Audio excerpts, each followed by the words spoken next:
Hey everybody, welcome back to Living Between Paychecks Kitchen. I'm Oz. Jack and Letty are still in Lake Jackson because we're keeping the distance because of COVID, right? And they got kids and grandparents and stuff over there, and it's just me, so I don't want to risk getting anybody sick or any of that kind of stuff. So if you're still doing that, if you're wearing your mask doing this stuff, thank you. Y'all are being very much awesome.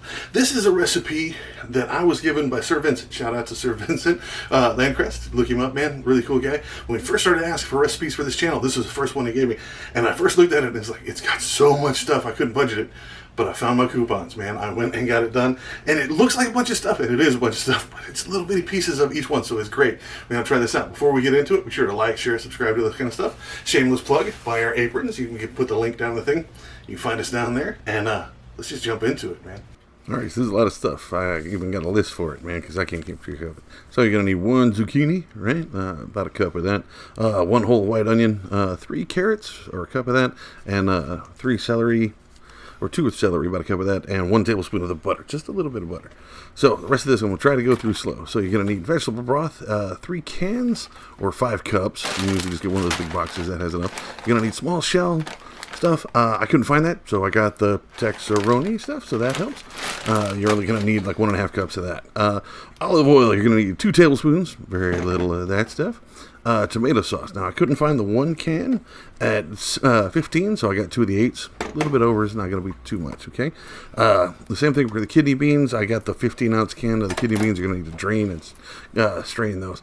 The diced tomatoes, just go ahead and 1 can of that at 28 ounces, man. Make sure they're the diced ones. You can kind of cut them yourself if you want to. The rest of this is salt. You're going to need half a teaspoon of salt, half a teaspoon of the pepper, 1 tablespoon of basil, 1 teaspoon of the oregano, I can't say oregano anymore, and parsley. You're going to need 2 teaspoons of parsley.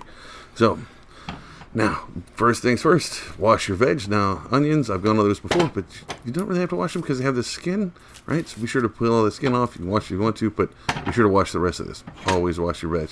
So, now you got those nice and washed, and that thing's peeled. You need to peel the zucchini. I don't have one of those peeler thingies, so I'm going to shave it with the knife.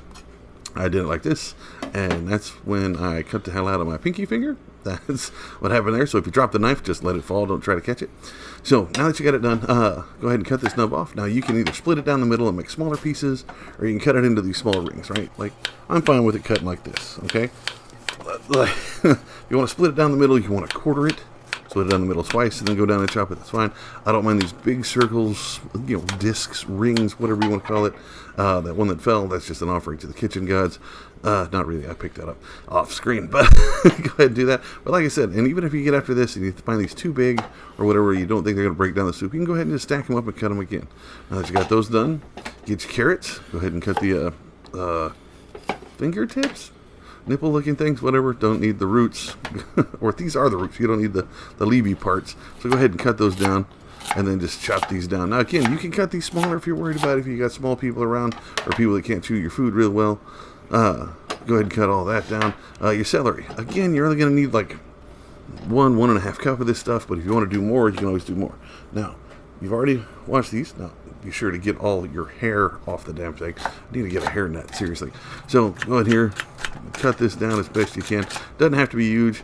And then your onion, again, you're going to want to dice it small. So, easiest way to do this, cut it in half, lay it down beside it, get your knife, kind of cut it in an angle, or cut it in half, sorry, and then go back and cut it in an angle this way.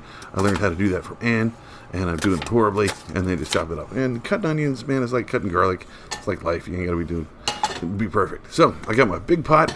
Go ahead and throw in that butter and your olive oil in here and let it get to about medium heat, medium high, sorry, on your heat, and let that start to die. Go ahead and put in your 1 thing of salt here. 1 tablespoon of salt. Go ahead and once it gets in there, just go ahead and dump your onions in, right? Because they're going to be harder to cook, and the rest of your veg right on top of it. And for whatever reason, it added 2 more things or 3 things of salt here. I don't understand. I follow the recipe. So go ahead and get that a nice big stir. Let that cook down. It's going to take a while to get those tender. So it's going to take 5 to 8 minutes, right? I use a wooden spoon just to get it done. And be sure to make sure that it's evenly coated. Make sure it's stirred because you don't want the stuff on the bottom to burn, right? So if it starts burning or something, turn your heat down.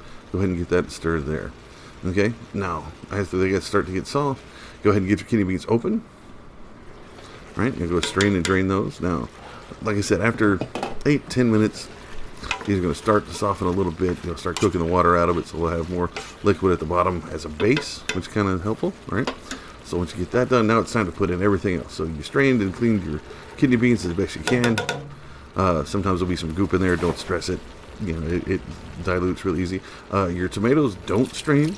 Go ahead and just put those diced tomatoes in there, full thing. And then you want to put in your tomato sauce. Like again, if you don't have the one big can, just use the 2 small ones. A little bit of extra tomato sauce isn't going to hurt nobody. Go ahead and put those in there. Okay. You get those in. Now it's time for your vegetable broth. Again, these big boxes really help with all that stuff. If it's not draining fast enough, just stab it in the back with a knife. Go all Caesar on it, and it'll come out of there. So it doesn't glub and glurk, any of that kind of stuff. Stuff that was found impolite in Victorian era. Just go ahead and stab it and let that drain out, okay? This is where you add all your herbs, because there's a fucking H in it. It's herbs. Go ahead and dump those in there. That's going to be your salt, pepper, basil, oregano, and parsley. You got those parsing out. The 2 tablespoons of parsley, 1 tablespoon of oregano, 1 tablespoon of basil. All right, go ahead and put those in there. This is when it's going to start looking like a vegetable soup, which, surprise, it is. Now, if that stuff is sticking to it, like I said, you can put it down in there, stir it around a little bit, and kind of shake it off in the broth, and it'll stir that stuff out, which is kind of helpful. Oh, and add your, half a teaspoon of pepper in there as well. That salt and pepper is kind of the to taste kind of thing. It was originally, like, the recipe only called for half a teaspoon of salt, but then it wanted 3 more while you're cooking. So I was just following the recipe. I didn't pay attention to that until just now.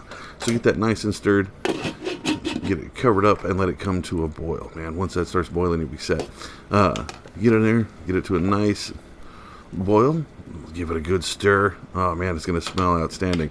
Now, once you get it down that, you want to go ahead and lower the heat down to a simmer and let it sit for right at 30 minutes. You want to stir it pretty steadily. So what I did is I set a timer for every 10 minutes just to go in, stir it up a little bit. This is what it looks like in 10 minutes. Apologize for the steam on the camera there. Yeah, but it's hot. This is our new overhead rig, so I apologize. So, yeah, after you've been doing it 30 minutes, go ahead and put in your 1.5 cups of the pasta. Now, that pasta gets huge, so I poured that in. I was like, yeah, that's not big enough with that 1.5 cups, so I went ahead and put the rest of the bag in there just because, man, screw it. But you don't have to do all that much pasta. Just 1.5 cup is good. And if you have spinach leaves, it's above our budget, but that was what the recipe called for. Do it 10 minutes with the pasta in there. Check your pasta and pull it out, throw it against the wall, or just see how stiff it is on the inside when you're done. Let it sit for 10 minutes, let it cool off, serve it, and you are done. This is an outstanding pasta. It was pushing the end of our budget where we couldn't get fresh baby spinach leaves, which is the only thing missing out of a traditional one other than the shells that we replaced with the Texas pasta. Try this out, man. It made enough to feed me for a week, or my friends with like 3-4 kids for like 2 or 3 meals, they said, and they were eating on it for a long time and they loved it. So try this stuff out. And there you have it, man. Minestrone soup on a budget. We actually got it all in there, which is outstanding. This is really good stuff. If you do it differently, like to see it done differently, or you just didn't like your Texas noodles, or you spotted the exact point where I cut the hell out of my finger while shaving the zucchini, let me know. Put it down in the comments. Let us know there. You can find us on social media. Tell me to stop dropping the knives and stuff there. You can find us on Facebook, Patreon, and Pinterest at Living Between Paychecks Kitchen there. You can also find us on Instagram at Living Between. And man, I'll see you next time. I'm going to go eat some vegetable soup.